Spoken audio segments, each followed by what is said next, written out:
Um,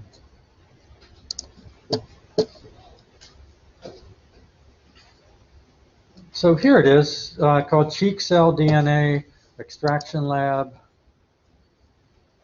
And this,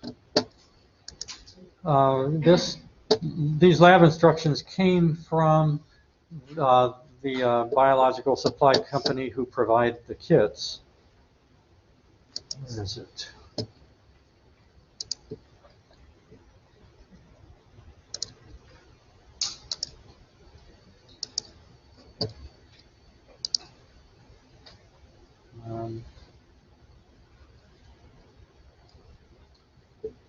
Where is it?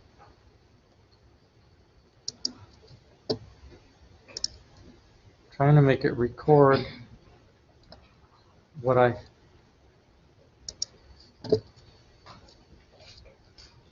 have up here. Oh.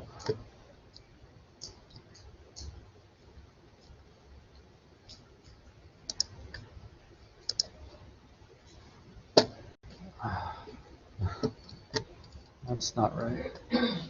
Oh, anyway, guess I can't do it. Don't know why.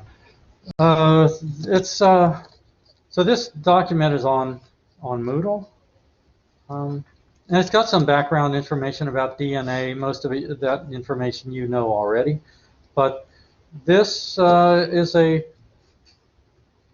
pretty simple lab. This that's done in a lot of biology classes.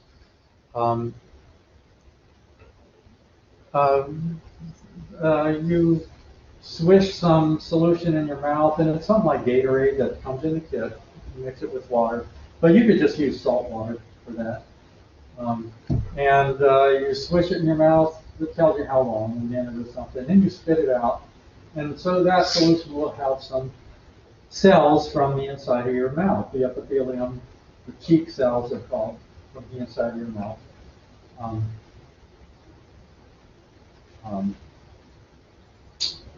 And so now you have cheek cells in the solution. The cells have chromosomes in them, DNA. So how do you get it out? The nucleus is surrounded by a double membrane. What's that double membrane called, Brandy? Like that. I'm sorry, I didn't mean to pick on it. It was on the exam. The nuclear envelope, right?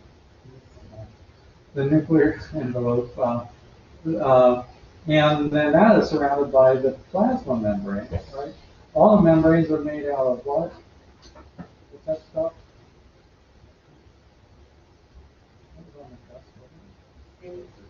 Phospholipids. So it's a lipid like fat. What can we use to dissolve fat or what? Alcohol or detergent? Detergent may do that, right? So in this, they give you something. I think we call it lysate or lyse solution. To lyse means to break down or break apart or something. But it's just, I think it's just dish soap, what they give you for that. So you mix that, you put that in that solution, and that dissolves the plasma membranes and the nuclear envelope. And now you have chromosomes loose in this solution. And so this kit also has some alcohol in it. And you can use either ethyl alcohol, or you could use isopropyl alcohol, this rubbing alcohol. Either one will work. But you put it in the freezer for a while, get it really cold, and then you gently dribble that on top of the solution that you already have that has the DNA in it. And DNA does not dissolve in alcohol, and so you'll have a thin layer of alcohol on top of the original solution, if you're careful. And where the DNA in the solution, where it comes into contact with the alcohol, it will settle out or precipitate out at that interface between the two layers. And you'll be able to see it. There'll be this white this white wispy stuff, you can just barely see it. But these the chromosomes are a couple inches long. These are very long molecules of DNA. And I think the kit comes with some kind of stirring rod or something that you can put in there and gently swirl it around, and you'll wrap the DNA molecules around that stirring rod, and you can pull it out, and it'll kind of maybe hang off. It looks like snot hanging off of it. But that'll be DNA. So you need to follow the instructions and take a picture of it.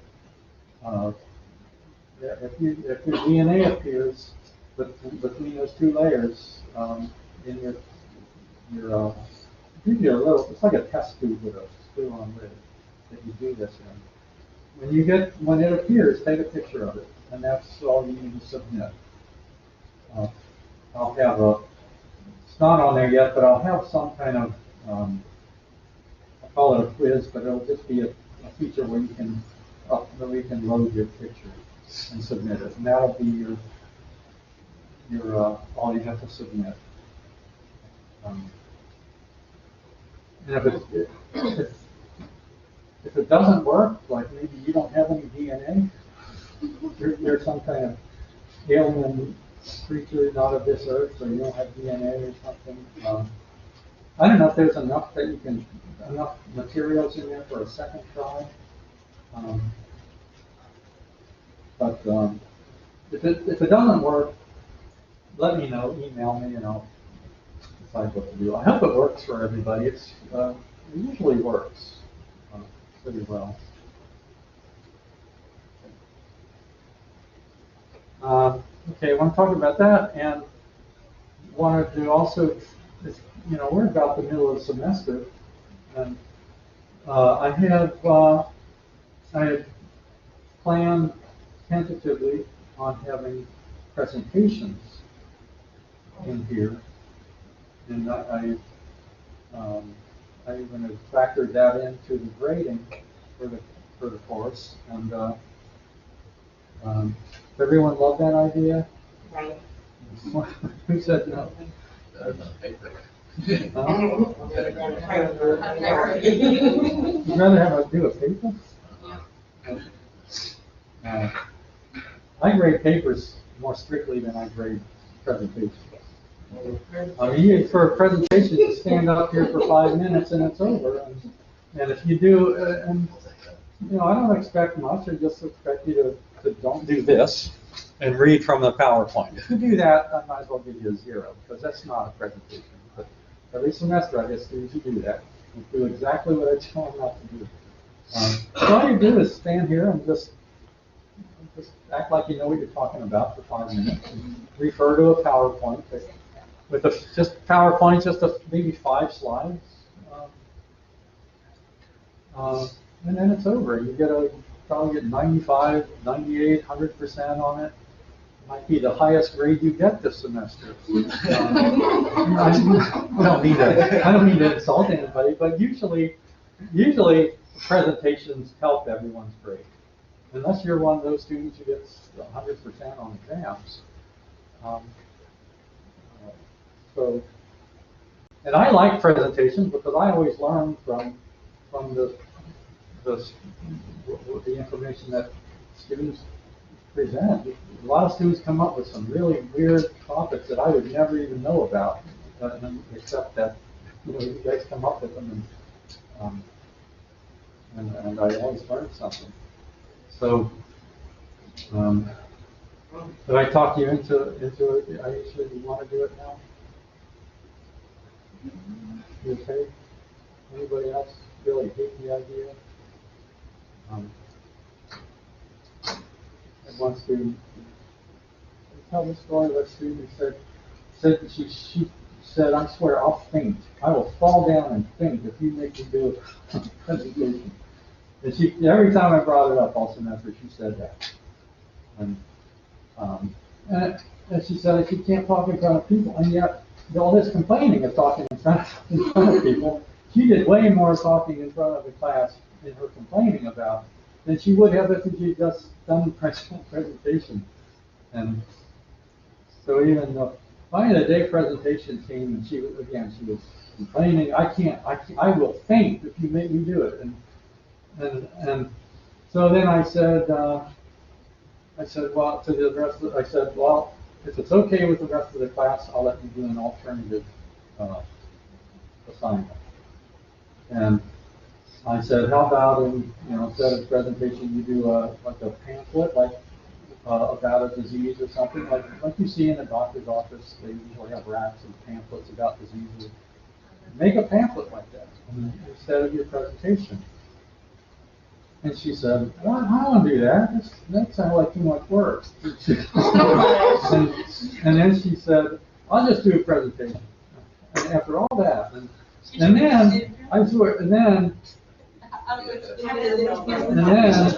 couple other students in this class, then they spoke up and said, I want to do a pamphlet instead of a presentation. And so, anyway, the student did a presentation. It was one of the worst presentations I've ever seen. She stood up there for like 1 minute with her back to the audience and just read word for word off PowerPoint. And then she ran back to her desk and said, are you proud of me, Mr. Badger? I did it. So you should have done the pamphlet. Yeah. So, What grade did she get? I don't remember. Better than she deserved. I don't like to be mean, but so we're a little ahead of schedule now, or we will be. I think we're a little ahead of schedule, so we can have time to just 5 minutes each presentation. There's about 15 or so here, 13, 15. So that's an hour and a half if we're efficient. Don't waste too much time. But I like to do presentations. Probably will help your grade. If you're getting exam grades in the 70s and 80s, or even 90% or so, you'll probably do better than that on your presentation. All you have to do is, be a little bit well prepared and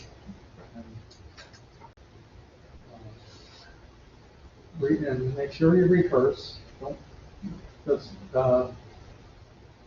when I was in school one time, I made the mistake of not rehearsing for a presentation, and it ended up being way longer than it was supposed to be, and it was embarrassing. I made a fool of myself. It was supposed to be a 20-minute presentation, and it was I had like 50 minutes worth of stuff I wanted to say, and it was terrible. And this was in graduate school. So in graduate school, they have classes called seminars, and every week it meets once a week, and every week one of the students teaches a class, or gives a seminar, and we were doing 2 seminars each week, and I did one of them. And so these seminars, usually several professors come to the seminars to watch them, and so it's really embarrassing.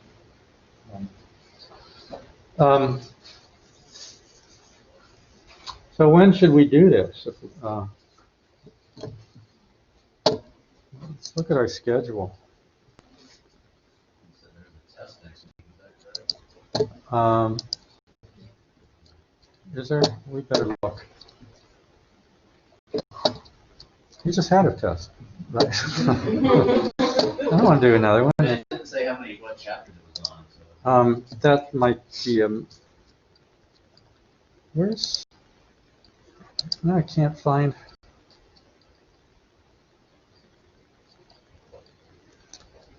Oh, I got to go backwards. Yes. Yeah.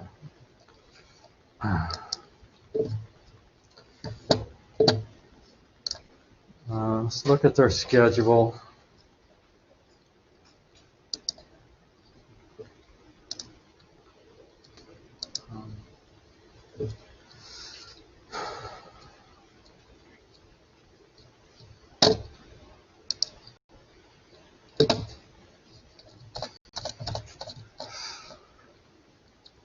Okay, so this is the 7th.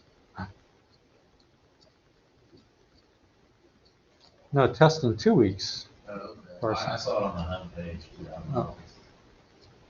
Oh, on the homepage, so it showed a Well, test? I might have misread it. Okay, it might be on there. I think it might say prepare for the exam next week. I think that's on there. So I want to give you time to work on this. What is it? We can probably finish chapter 8.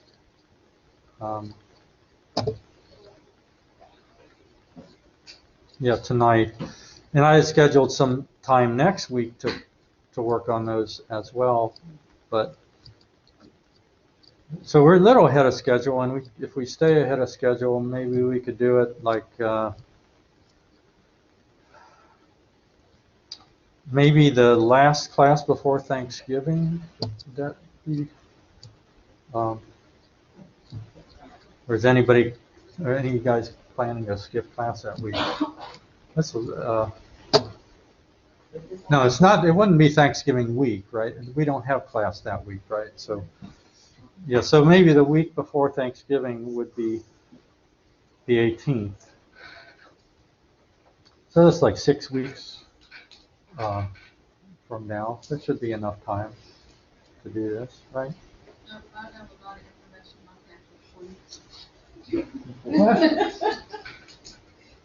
So it's gonna be on the 18th. Yeah, let's plan on the November 18th, unless we think of a reason not to do it. That, Do we decide on what we want to talk about or? yeah, I need to come up with a topic, Mhm. and if your topic, I'll put some instructions on Moodle.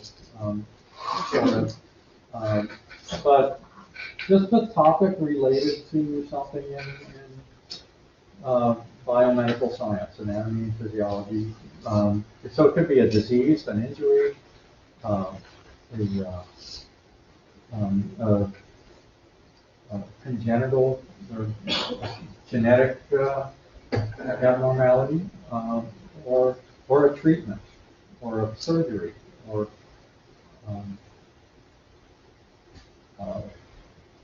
but make it something that we're not covering in this class anyway. So don't do your presentation on the skeletal system. That'd be a terrible. What are you going to say in 5 minutes about the skeletal system that we haven't covering it in 2 or 3 weeks? Right? So maybe if you pick something like some kind of injury to the skeletal system, or some kind of disease of the skeletal system, that would be okay. But some of the best presentations are the ones that are really topics that are just so unusual, or really rare diseases that nobody knows about, and often the students who pick topics like that, suppose they have that. I have students who have really rare conditions, or they have a daughter a kid who has some really rare condition or something. And some people are just weird. They come up with really weird topics. So, a student once did hers on placenta phagy. Anybody know what that is? Placenta phagy? It means eating the placenta. Eating the placenta. It makes you smart. It makes you very smart. You freeze it after they take it out, and then you blend it, and then you put your teeth out. It's just like breastfeeding. I don't know. Is that what she said? No, she wasn't talking, she didn't mention feeding it to the baby. She meant, Oh, that's what you supposed to do. If you go to the doctor after you give birth, because they asked me did I want mine to feed it to my food. I told them no because I was breastfeeding. the doctor asked you that? Yeah. Offered to do that? Yeah, but people will volunteer to feed the babies. How much No.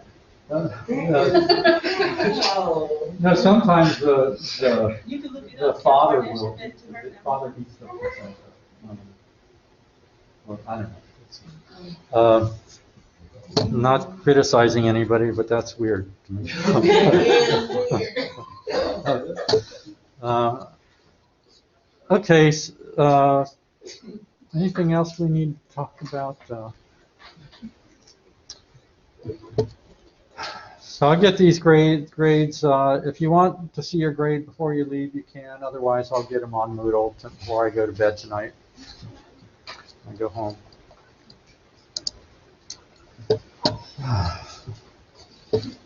Last night, didn't get much sleep. I was up late, went to bed about 1 o'clock, and then one of my dogs had diarrhea, and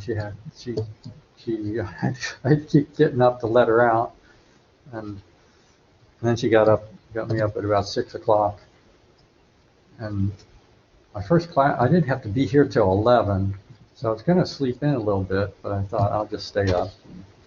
So I didn't get much sleep last night. That's my excuse for if I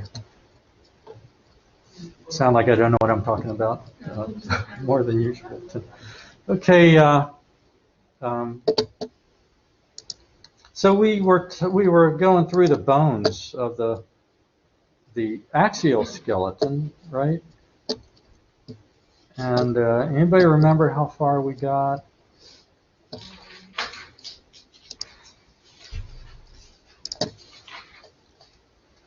So we did the bones. What was it? Okay, thanks. So we got through the skull, the face bones, the cranial bones, and we talked about the vertebrae, the backbones, right? And so you need to know there's 7 cervical, 12 thoracic, 5 lumbar, and you can remember that by these times that some people eat their meals, 7, 12, and 5.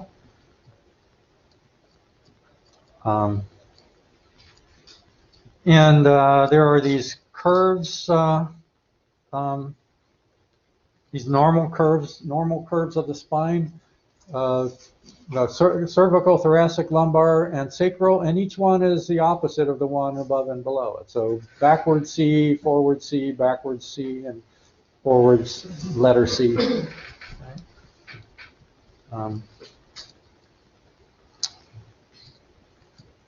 Okay, and I think I mentioned that the cervical vertebrae are the smallest, and then the thoracic are larger, and the lumbar are the largest. So they start out small, and they just get larger farther down, and that's makes sense because the lower it is, the more weight, body weight there is above it that has support. So it has to support. So the lower ones are larger and stronger, and the thoracic ones have these connections for where the ribs attach in back, and then the cervical and lumbar don't have that because they don't have ribs attached. They all have this hole, the vertebral foramen, and that's where the spinal cord passes through. So this stack of bones has that. They all have those holes lined up to form a continuous tunnel for the spinal cord. And, because the spinal cord passes through them, if someone breaks their back, some people can break their back and it won't affect the spinal cord, but if it breaks, causes the bones to shift or something, one the vertebra shift sideways over the one below it, then that could shear or tear the spinal cord. And the spinal cord is a bundle of nerves. So some of those nerves could be injured and others not injured. So it could cause partial paralysis or paralysis of, part of the lower body, but not all of the muscles. These discs are in between the vertebrae, are mostly fibrocartilage, and they provide cushioning. So if you fall on your butt, there's this stack of vertebrae with cushions in between. They'll absorb the shock, and it provides a little bit of twisting. Each one twists a little bit, and they also hold the vertebrae together, like glue.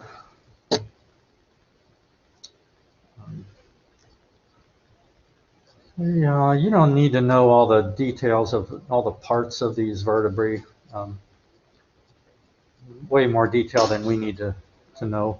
But we said that the atlas and axis are the names for the C1 and C2. I forgot to change this. Sorry.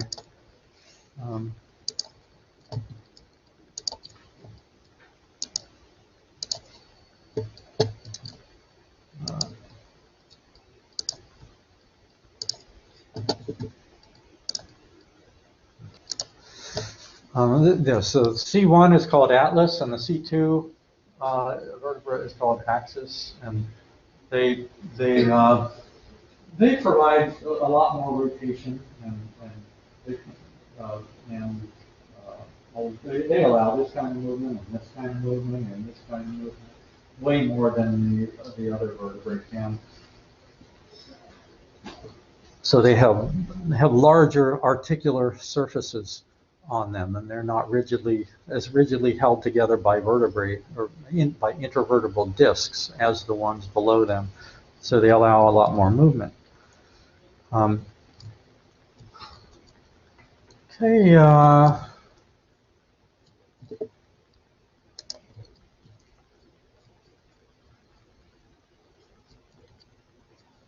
We talked about all of this, I think. The sacrum and coccyx are made up of fused vertebrae. So the whole vertebral column sits on top of that sacrum.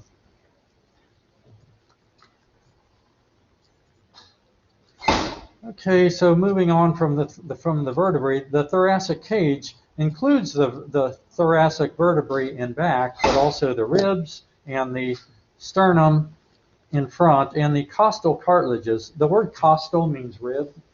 So these, it's shown in white on here.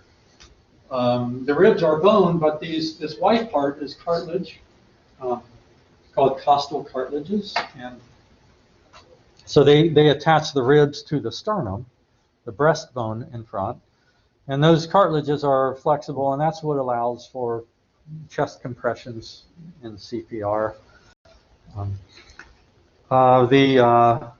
There's 12 pairs of ribs. The upper 7, so number 1 through 7, are called the true ribs, and the true ribs have their costal cartilages going straight directly to the sternum, but the other 5 are called false ribs, and the first 3 of those, number 8, 9, and 10, their cartilages, instead of going directly to the sternum, they connect to the costal cartilage above it. Each one attaches to the one above it, and then finally the number 7 costal cartilage connects to the sternum. The bottom 2, 11 and 12, they're not connected in the front at all. They're only connected at the vertebrae in the back. And so you can see that these bottom 2, they're not attached to anything in the front, or not to any other bones. So they're called floating ribs.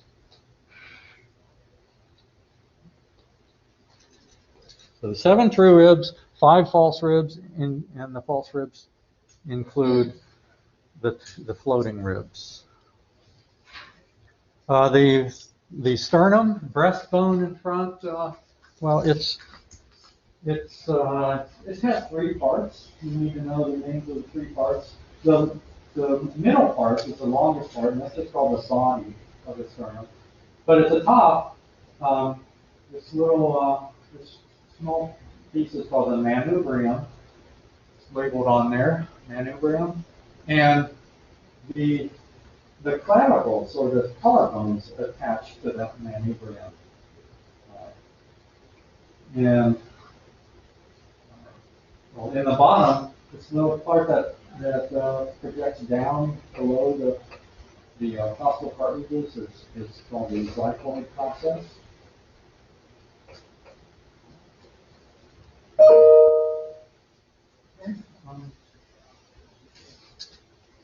That's all we need to know on here. Okay, I already talked about all that. We talked about all of this. So I guess the sternum and the ribs are flat bones, right? To answer that question at the bottom.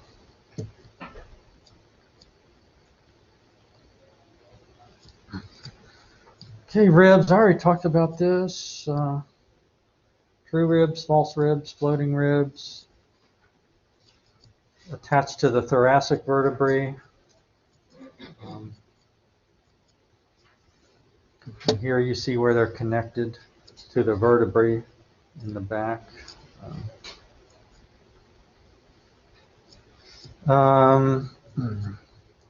Discs, the intervertebral discs can sometimes can bulge out. Some of the material inside the disc can poke out or bulge out of the side, and that's called a herniated disc. That can be painful, or it can cause numbness, or if it presses on a nerve. It used to be called some people used to call that a slipped disc, which implied that the disc slips out from between the vertebrae, but that doesn't really happen. Those are really tightly attached. The discs don't come loose from the bones and then slip out from in between. But they can herniate or bulge out. Yeah. Any of you guys ever had a herniated disc, or know somebody who had one? Yeah. It's pretty common. My brother had it. Okay, these abnormal curvatures of the spine. Scoliosis is if it curves sideways, and that's often, well, we got pictures, so that's a pretty bad case, scoliosis there. But a lot of people have just a mild case, and you can kind of see it if you stand behind them. The spine just isn't vertical, or isn't straight. Kyphosis, it's the thoracic vertebrae curved too much, so that causes a kind of a hunchback appearance. And then the lordosis, too much curvature of the lumbar spine, so there's sometimes called a sway back.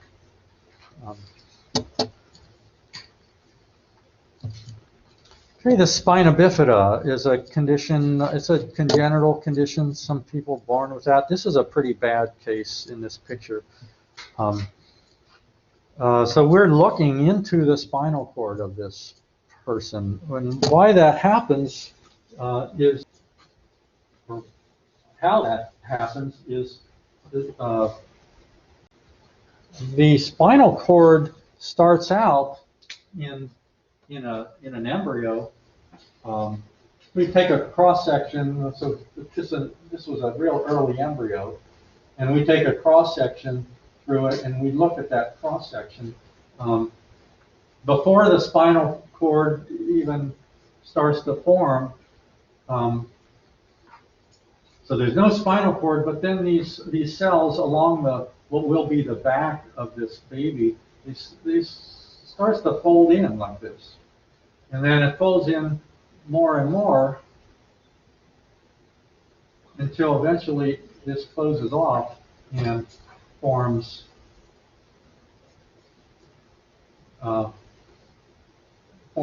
this tube inside, and this will become the spinal cord. But if this doesn't close all the way, and it stays open, and it's anywhere along the baby, if it stays open, it doesn't close all the way and back. Now there's the spinal cord back here, but it's open to the outside here. It didn't fully close, so the baby is born with a spina bifida. This can also happen at the head end. The spinal cord and the brain are just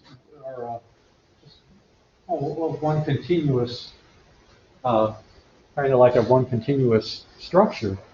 And if it happens at the head end, it doesn't close up, then that baby is born with a condition called anencephaly. That means there's just a big hole in that baby's head, and much of the brain is missing. So some cases, the whole cerebrum, the whole thinking part of the brain is missing. And if that baby even survives to be born alive, it won't live very long. That's fatal. Can't live without a brain. But as long as the brainstem is still there and functioning, then the baby could breathe and his heart could beat for a while, could stay alive, but not for very long. Okay, any questions about the axial skeleton? Chapter 7.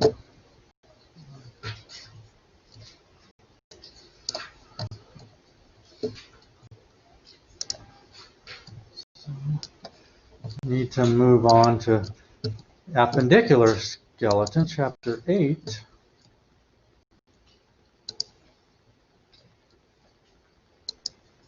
that one online yet? I think so.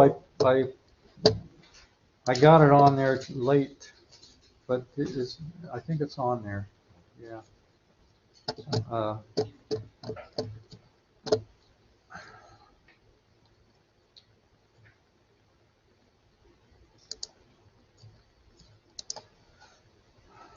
Oops.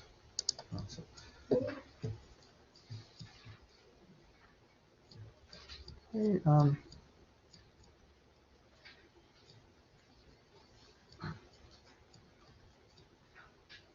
okay, so this is the appendicular part of the skeleton includes the arms and the legs and some of the bones that they are attached to. And so that includes, we'll start with what's called the pectoral girdle. Pectoral refers to the shoulders. And the pectoral girdle is just the collarbone that's shoulder blades. And they are connected to each other, the collarbone and the scapula, or the collarbone is called the clavicle, the shoulder blade called the scapula. Scapula.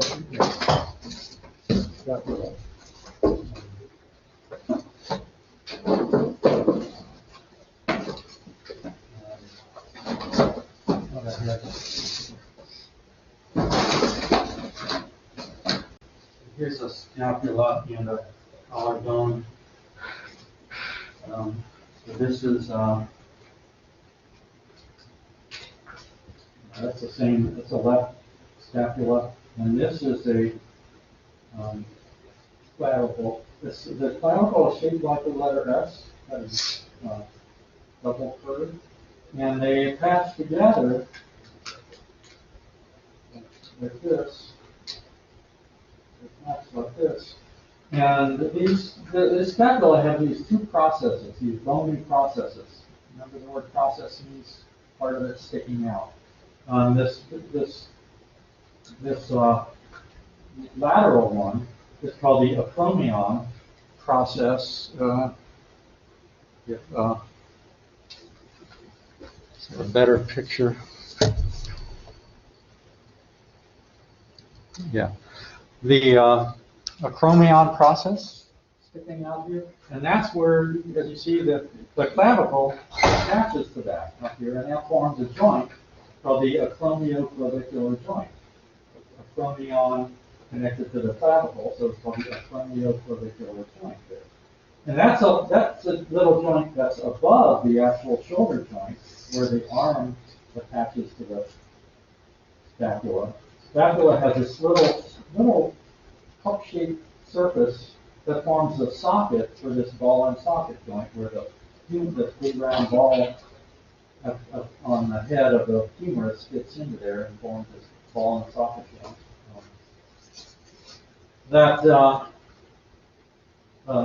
The shoulder is a ball and socket joint, the hip is a ball and socket joint. These kinds of joints have a lot of freedom of movement.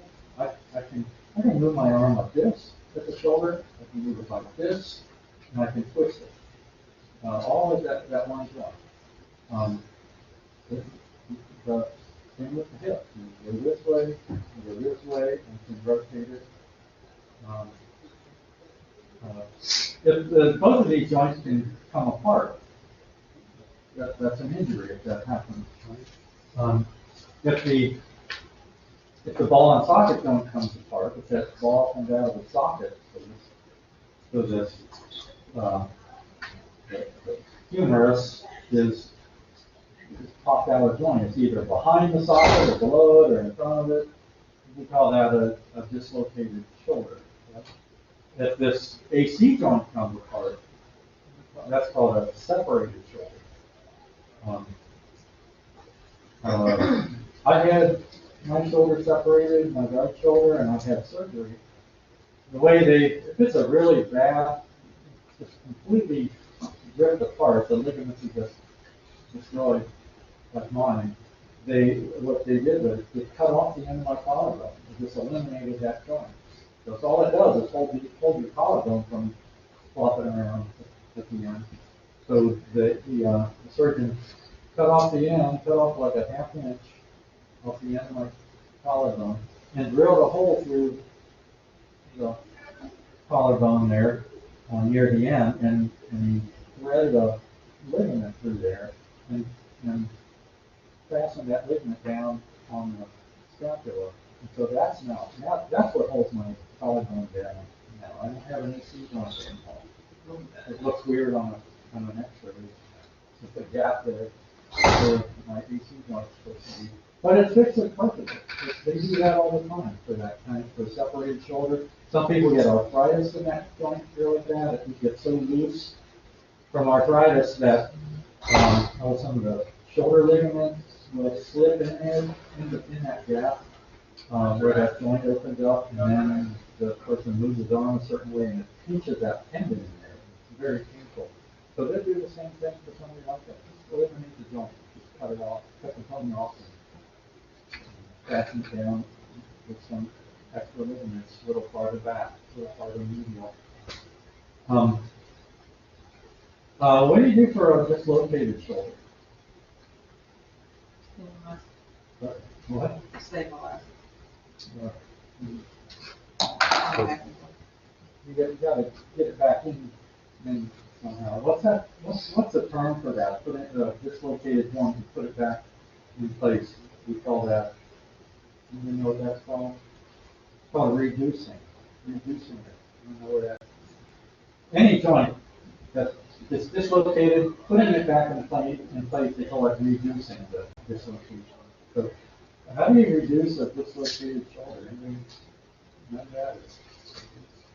I've seen it on a lot of TV shows. Some really stupid things that you would never do I saw once on a TV show, a guy had a dislocated shoulder. And so, another guy actually put his foot on a guy's chest. He was lying on the ground, put his foot on his chest and took his arm and yanked it. Don't ever do that. That's not how you do it.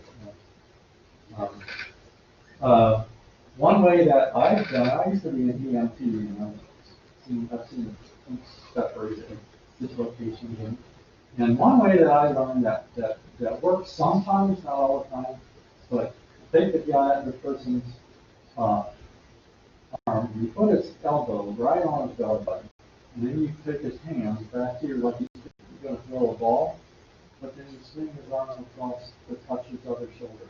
And sometimes it goes right back in. Pretty simple. Another way that works but takes longer is you have the person lie down on a table like this with his arms hanging, the dislocated one hanging, and you hang a weight on it. So this high a weight, maybe 15 pounds of weight hanging, and just let him lie there and tell him to relax his muscles as much as you can, and after a while, when his muscles relax, the weight might pull it right back into place. If you try to reduce a dislocated shoulder, if you succeed in getting it back in, you'll probably know it because the person will be kissing you, just thanking you. Oh, thank you, it feels so much better. But if it doesn't go back in, it'll still hurt.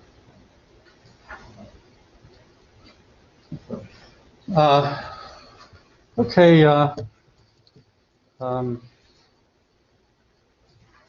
Clavicle attaches to the manubrium of the sternum. Okay, this little socket, this little shallow cup socket that the arm fits into, is called the glenoid cavity. There's another process. The acromion process is the one that attaches to the collarbone, but there's another one here, a little medial to it. That's just where it's called the coracoid process, and that's where some muscles are attached.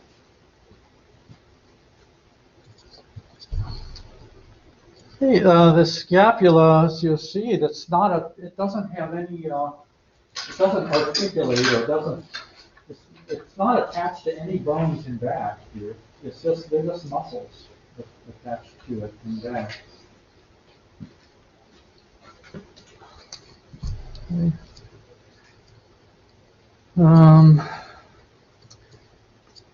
Okay, the humerus is the upper arm bone. And we don't need to know all these features of it, but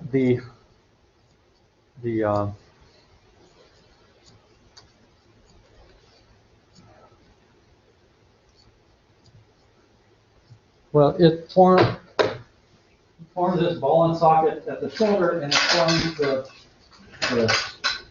the elbow joint with these two lower arm bones. And so that's a hinge joint. So it doesn't have the freedom of movement that a ball and socket joint has. The hinge joint can only do this. It's like a door hinge. The door can only do this. It can't do this. It can't twist. But so your elbow it can only do this. It can't go sideways. It can't twist.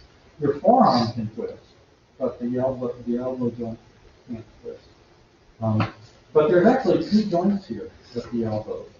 There's the hinge joint, and there's also this, it's called a pivot joint here, where these two bones of the forearm, the radius and ulna. The radius is on the thumb side. Remember that. The radius is on the thumb side. The ulna is on the little finger side. The radius is called radius because it can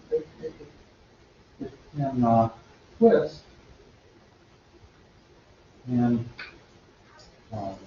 it can twist over the ulna, and it can do that because of a pivot joint here right below the elbow. It's like another ball and socket. There's, at the end of the humerus, there's this little ball-shaped structure right here.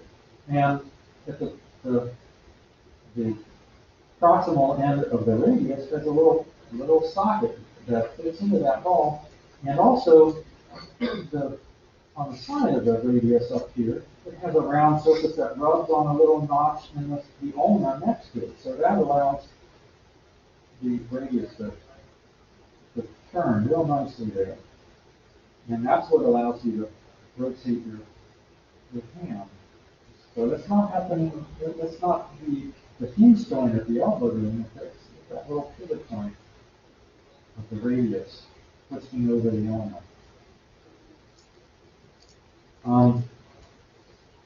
Radius and ulna are held together side by side with these ligaments. It's like a thin sheet of ligaments or of connective tissue between them. The ulna has this hook or notch that fits around the distal end of the humerus. You can kind of see it here at the elbow. So this ulna bone has this like a hook. This ulna kind of hooks around the end of the humerus to form that hinge joint at the elbow. Okay, we're making our way down the arm toward the hand, and now we come to these wrist bones called carpals, and there's 8 of them, and each one has a name, and guess what? We need to learn all those 8 names. And the scaphoid, capitate, trapezoid, trapezium, lunate, hamate, triquetrum, pisiform. Everybody got that? Got them memorized now? How are you going to remember all that stuff? Well, there's a couple of mnemonics for memorizing. Ms. Charlotte Carter put this one on here. She looks too pretty. Try to catch her. So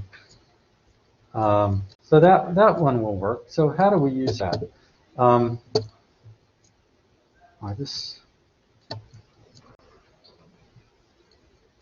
Can't see the very bottom of the slide on this projector. But see which one is.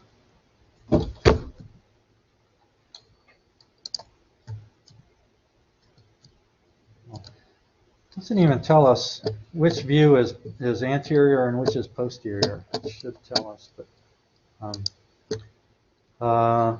let's see. Okay, so here we're looking at, this is an anterior, so we're looking at the palm of the hand here, and this is the back of the hand. Yeah.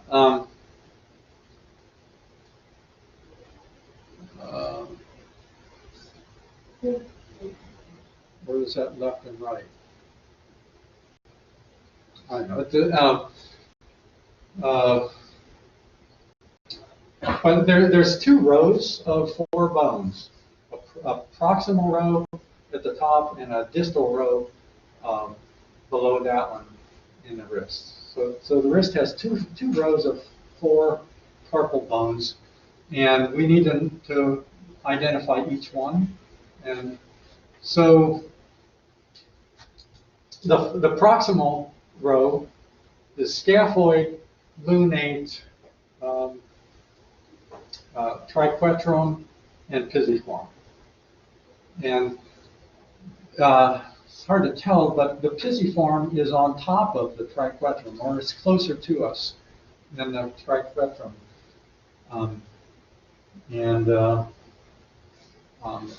So it's hard to, it looks like there's only 3 bones, but there's actually 4. The triquetrum and pisiform are together. The pisiform is on top of the triquetrum. The word pisiform means, it's Latin for in the shape of a pea. So it's just a little round bone that's like sitting on top of the triquetrum that's right behind it here. Then the distal row below that is the trapezium, trapezoid, capitate, and hamate. So that's what this mnemonic is supposed to help us with. She looks too pretty. That's scaphoid, lunate, triquetrum, pisiform. She looks too pretty, the first letter of each word. And the second row, try to catch her. Trapezium, trapezoid, capitate, hamate. Okay. And so if you use that mnemonic to remember them, make sure you remember you're starting with the proximal row on the thumb side. So on the thumb side, proximal row, the first one is scaphoid. So that would be like here. And then moving toward the little finger is lunate, triquetrum, and then the pisiform is on top of that. And then for the second row, you start at the thumb side again, trapezium, trapezoid, capitate, lunate. So the trapezium is the one at the base of this metacarpal on the thumb. So the trapezium is right here, and the trapezoid, and then the capitate, and then the hamate. That's a right hand palm up, is that correct? That's the right hand palm facing you.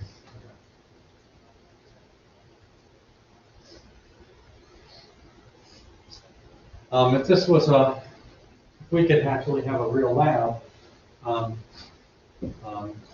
well, I could pass some of these out. I don't have nearly enough for everyone, but we haven't.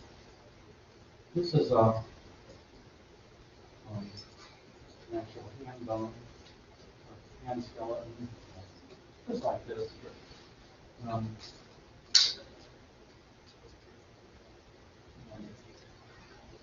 You can see on these models the little pisiform bones sticking out off top of the triquetrum. And the hamate bone is pretty distinctive too. It has a little hook sticking out. Just can't see it on here, but this hamate bone has a little hook-shaped projection sticking out toward us. So if we could have a real lab, we'd be back in the lab, and I'd have you guys, be in the little groups, and each group could have a hand and a foot, and we'd learn all of these bones together. But can't really do that. Can't work in groups. I don't like having students handle this stuff too much because that's a way of spreading viruses. Can't really disinfect all these bones constantly. So you're just going to have to learn this stuff from pictures best you can. If you want to, look at this stuff during break times or before or after class, it's okay. And I'll have these in here next week again. But we just got to be careful.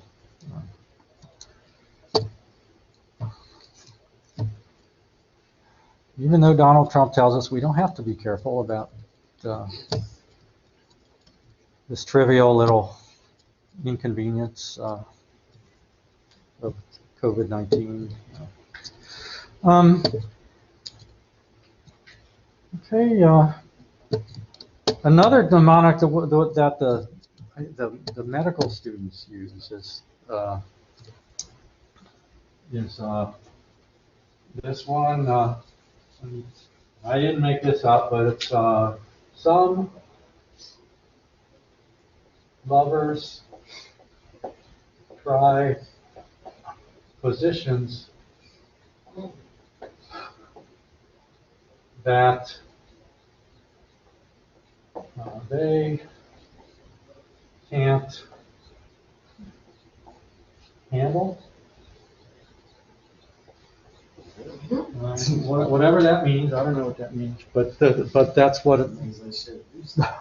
That's, but again, same thing. Scaphoid, lunate, triquetrum, pisiform, trapezium, trapezoid, capitate hamate. The first letters are the same. Okay, okay, so beyond the wrist bones, the carpals is the metacarpals. And these are the hand bones, and they're numbered 1 through 5, starting on the thumb side. So 1, 2, 3, 4, 5. So those are the bones between the wrist and the fingers. Those are the hand bones, metacarpals. And then there's the finger bones. The fingers and toes are referred to as digits, and they have the bones called phalanges. The singular of phalanges is phalanx with an X on the end. So 1 phalanx and 14 phalanges per hand. So each finger has 3, except the thumb that has only 2. So that's 3 times 4 is 12, plus 2 is 14. Same thing on the toes. There's 3 per toe, except the big toe, which has only 2. So 14 on each toe. So that's 4 times 14. You have 56 phalanges total.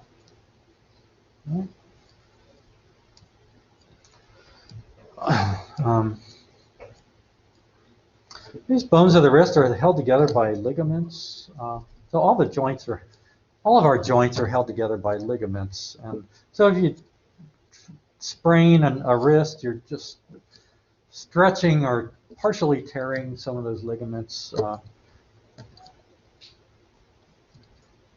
Okay, so moving on down to the lower limbs or the legs, the pelvic girdle or hip girdle includes these left and right hip bones, also called the coxa bones, C-O-X-A.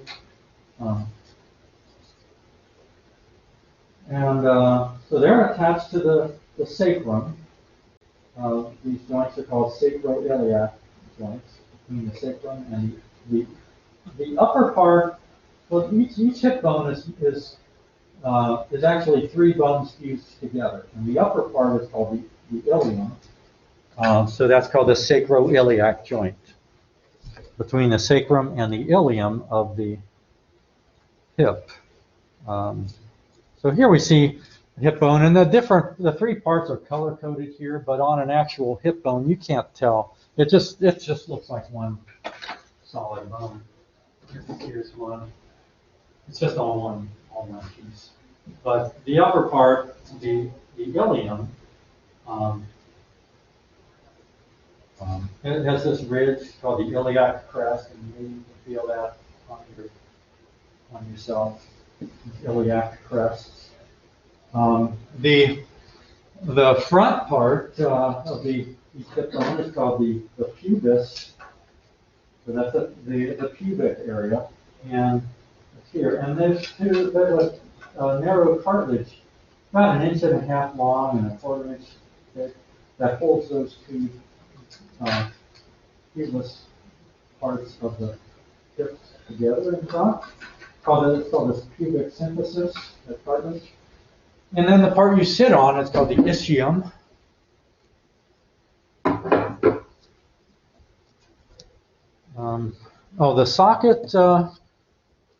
The socket in the hip bone where that forms the hip joint here. It's called the acetabulum. And I think that's on your list of terms you need to know. The acetabulum is a socket for the hip joint.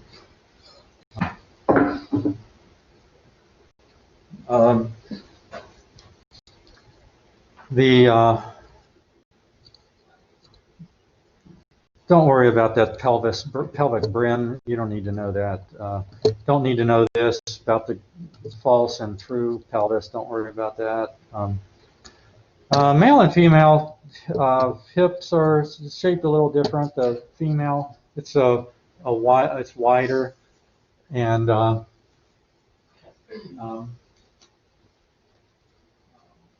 for, that's because of the birth canal that passes through there, and this pubic symphysis loosens up during pregnancy. There's a hormone called relaxin that causes that cartilage to loosen up during pregnancy, and this angle between the ischium parts is wider in a female. And this is used by medical examiners if all they have is a skeleton and they're trying to identify the person. They would certainly want to know if it's a male or female, and this is helpful for that. Okay, the thigh bone, the femur, largest bone in the body, forms this hip joint with the acetabulum of the hip. This joint wears out, and some people that get arthritis feel bad. The cartilage wears out, or that cartilage can get damaged by an injury. I've known some. There's a student here, big guy. He was in a car wreck. He injured that cartilage, and he's whipping around now for years on that. He'll get a hip joint replacement eventually. So they put an artificial joint in there. The femur forms a hinge joint with the tibia of the lower leg. There's two bones in the lower leg. The tibia is the big one. The fibula is the narrow, skinny one, the lateral one. The tibia bears the weight. I fractured my fibula once, and I could still walk just fine. My tibia, so the tibia bears the weight. So as far as a hinge joint, much like the elbow, it can only do this. It can't bend sideways. It can't twist. It just like a hinge, like a door hinge. Fine. There's ligaments holding it together. If those ligaments get torn, that's something then it might move in ways it's not supposed to. Heard of people get their ACL or PCL ruptured, the anterior cruciate ligament, posterior cruciate ligament. Anterior means in front, posterior means behind. Cruciate, as in a crucifix, is across. They cross. Those ligaments go diagonally in different directions, so they're called cruciate.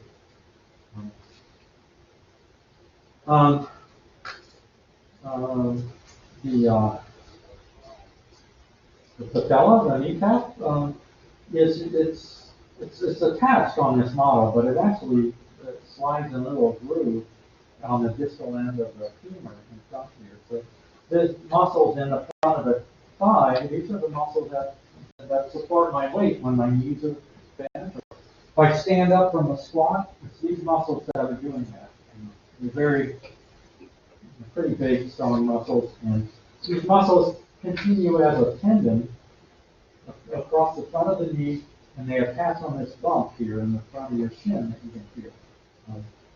And so when you contract and relax this muscle, and when your knee straightens and bends, that the kneecap slides up and down in that groove a little bit.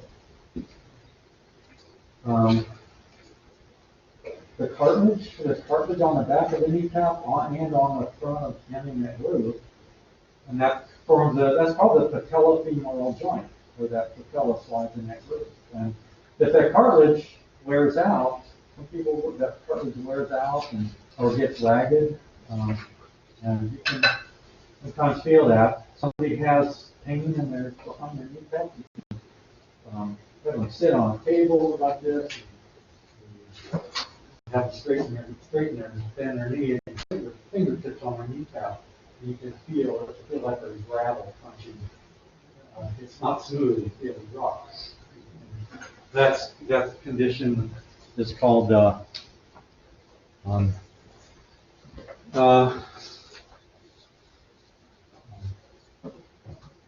chondro.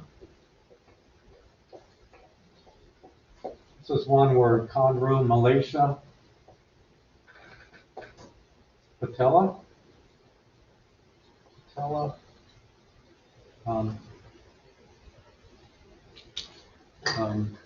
A lot of long distance runners develop this, but chondro means what? Cartilage. What does malicious mean? Or malice? What's malicious or malignant? It means bad. Right? So it means bad cartilage on the back of the patella. So, I had that, and I had surgery to just smooth it out. They'll go in, do it arthroscopically to smooth it out, and makes it work better, and I can still run marathons. Okay.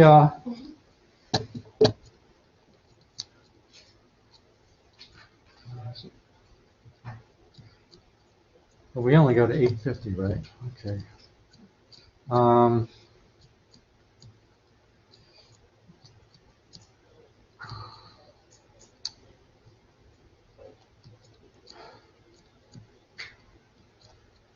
Well, we need to know the bones of the feet, and there's 7 ankle bones called tarsals, and these are not as hard. These are not as bad as the wrist bones to learn, because 3 of them have the same name. These 3, they have the same name. They're cuneiforms. So there's a. So we're looking at the top of the foot, looking down on it, superior view. And so this is the medial side, big toe. And so these 3 bones are called the first or medial cuneiform, then the second or intermediate, and then the third or lateral cuneiform bones. And then little more lateral to those is called the cuboid. So it's like 4 bones in a row there. And right behind them, it's bone called the navicular, and behind that, behind that is the big heel bone. So here's this big heel bone here. It's called the calcaneus, the one that bears your weight. And then so right above that is called the talus bone. Talus. And I just remember that it's the talus bone because it's the tallest one. It's the one on top. It's the top ankle. And then in front of that is that navicular bone. And then in front of that is the row of 4 bones, the 3 cuneiforms, and then the cuboid. So those are the tarsals, the ankle bones. 7 of them. 8 carpals, 7 tarsals. And then in front of those are the metatarsals. So these are between the ankle and the toes. So these are like the metacarpals in the hand. And then in front of them is the phalanges. Again, 3 per toe, except the big toe has 2. And one, so this talus bone forms a joint with the tibia above it, the end of the tibia. Okay, one other thing mentioned, the foot has an arch like this. Why doesn't that arch collapse when you put your weight on it? Because there's a band of, it's like a long ligament, ligaments that run from they're attached here and here, and so it's like an archery bow, like a bow and arrow.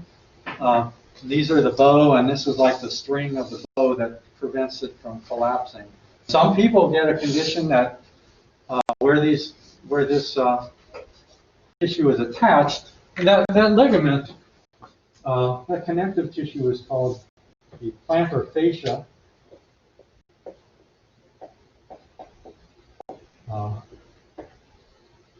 Fascia. Plantar means bottom of the foot. A fascia is it's just a connective tissue like ligament, like what's at the bottom of the foot. And sometimes this gets inflamed or irritated. I had that once and it was really painful. And it's called plantar fasciitis.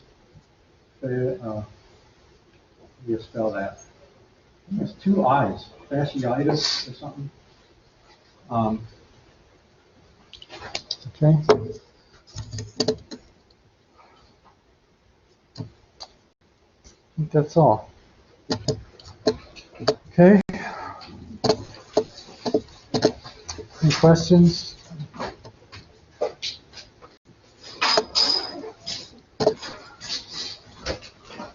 Oh, I reopened that until tomorrow night.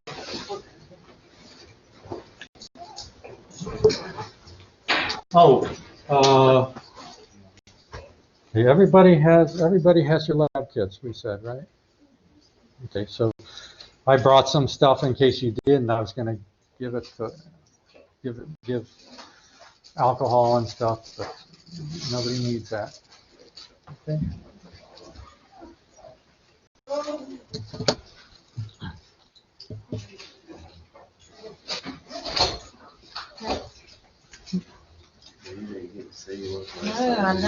That's why I make sure to write it this time. I'll never hear the end of that one. Probably not. It's okay. I'm just gonna say names. Okay. Amy, if you want yours, let's see yours. So we're on the right there. Joshua. David, take a look. On the right. Okay. Regina. Jamie. Not your Jayme. No, that's not you. The other Jamie. Tatum. Autumn. Aisha.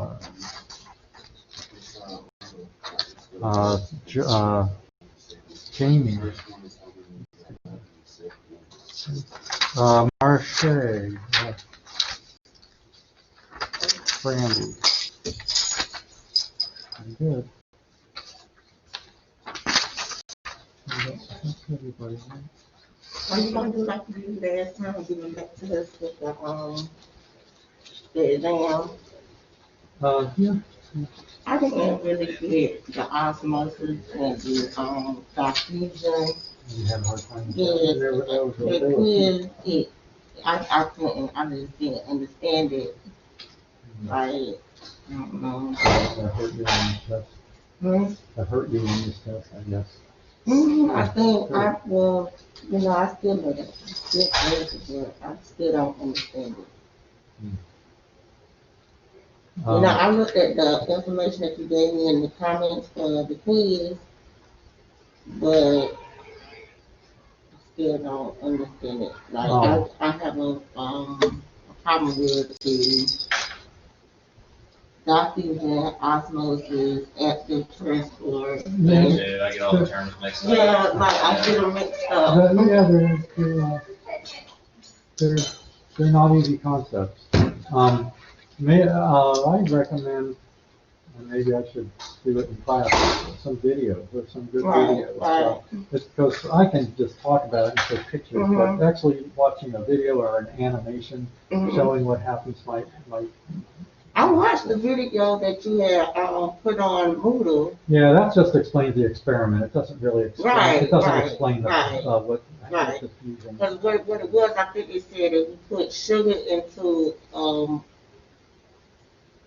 in a vessel with water. I just did osmosis when it passes through, and I realized that if it's greater on the inside of a cell than it on the outside of a cell, that's osmosis, right? Mhm. Okay, but where do transfusion come in? like not transfusion, the diffusion, What is what coming diffusion, like how can you tell the difference? I just don't understand it. I don't get that. Not the osmosis and the diffusion, transcription, in? Oh, the active transport and the, I think it's called facilitated. yeah, facilitated. Yeah, I get confused. Well, I could explain it again the way I already have, but Yeah. probably wouldn't help, because you've already heard that a couple times. Mhm. I don't know what would help but there are videos that show the actual molecules moving, or not real molecules, but animations. That one series of videos that I recommend, it's called Crash Course. Mhm. Look for a crash course video on diffusion osmosis. Okay. That might help. And in fact, I should post one on Moodle. Okay. I'll link to it. Okay. Those are some of my favorite science videos. Yes. Crash Course. Thank you. You good teacher though. You're a good instructor. Thanks. Did you want to look at yours, Clarkson? Did you say how do you look at the answer keys? Yeah. Go ahead, I'm not. Yeah, here's the key, oops.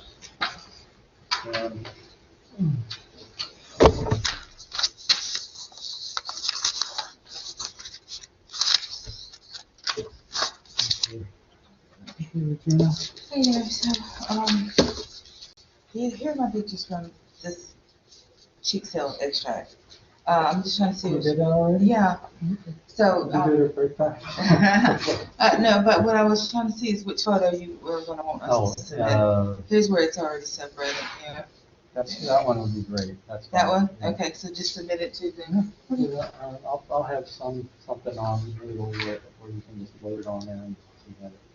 Sounds good, thank you.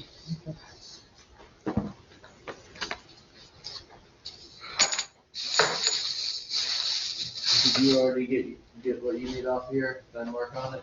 I was just gonna put like a mark to next to the wrong one. Yeah, as long as you don't see me. Oh, I've got a pen. I haven't graded it myself yet. Okay. Do you think it's because I put these two marks here? I did that so I'd come back and do these questions, because these were the two that I really wasn't sure about. I don't think so. I actually got them, so. It would have, I think it, I don't know why. Maybe.